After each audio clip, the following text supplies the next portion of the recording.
One thing I want to mention before getting into the full theory is these first three pictures.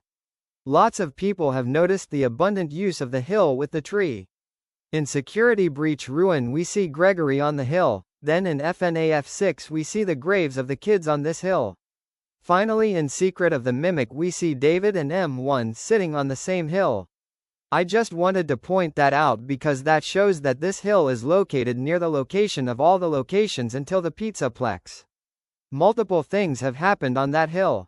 It seems that Fazbear Ent probably owns this land and it is very important in piecing things together.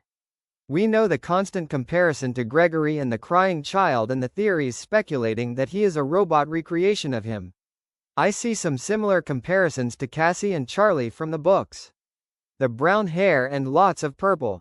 It may seem like not enough evidence, but take these things into consideration. First of all, we haven't seen an actual human-looking render of Charlie in the games, so we don't really know what her game appearance looks like.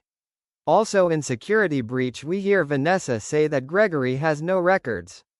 It seems really weird that Cassie, Gregory's best friend, is very close to him. Also, how would she know he was under the Pizzaplex? She has no walkie-talkie yet and there is no mention of phones. Gregory would have had to send some kind of signal to get her attention. Well, if Gregory is a robot, what if Cassie is too and they are two of a kind and that is why they are so close and why Cassie knew to go get him? In the Silver Eyes we see that Charlie has these two endo heads. They talk to each other and have conversations. Throughout the timeline of FNAF we haven't seen an animatronic capable of having a conversation with another until Security Breach. Charlie has these and listens to them. She seems to have a strong relevance with these and Cassie has now encountered the Mimic, which has two versions. The endo heads also look like the structure of the Mimic's head. The more open brackets and eyes really seem similar. In FNAF 3 if you complete all of the secret minigames correctly then you play the Happiest Day minigame. In the minigame all of the souls are released from the animatronics. The souls present are Freddy, Bonnie, Foxy, Chica, Golden Freddy, Crying Child, and the puppet, Charlie. As the souls are freed the balloons rise up showing the release of the souls. In Ruin if you disobey Gregory's directions you get to a Fred Bear cutout that when you put on the VANNI mask it triggers you to see the image on the right. In Happiest Day we see 6 balloons that rise up. In the Ruin ending there are 5 balloons. Putting this together with the fact that the graves are on the hill we can say those are representing of the Happiest Day minigame balloons. I think the 6th balloon represents Charlie, or as I am trying to say, Cassie. Cassie is stuck under the Pizzaplex towards the end and after Ruin. The missing balloon is stuck underneath with Cassie aka Charlie.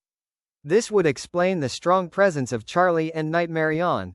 We see Nightmarion throughout the Pizzaplex in Ruin multiple times. This happens because Charlie is still in the Pizzaplex. Cassie being Charlie explains the many references to the puppet everywhere in the game. It is telling us that Charlie is still present. Now the other question is where did Cassie and Gregory come from? They were either created by Henry or William. Based on William's track record the most advanced animatronic he has created is the Funtimes. The Funtimes are very intelligent and advanced but they are very large and don't seem like they would be very easy to make lifelike.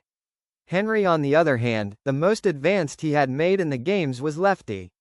In the books though he did create the Charlie bot that was so lifelike that it fooled everyone for nearly 17 years. The books are not canon but they can be used in some aspects. What if he had made Cassie and Gregory to fulfill William's loss and his loss, but before he was finished William had gotten springlocked and he had found out about the true monster he was?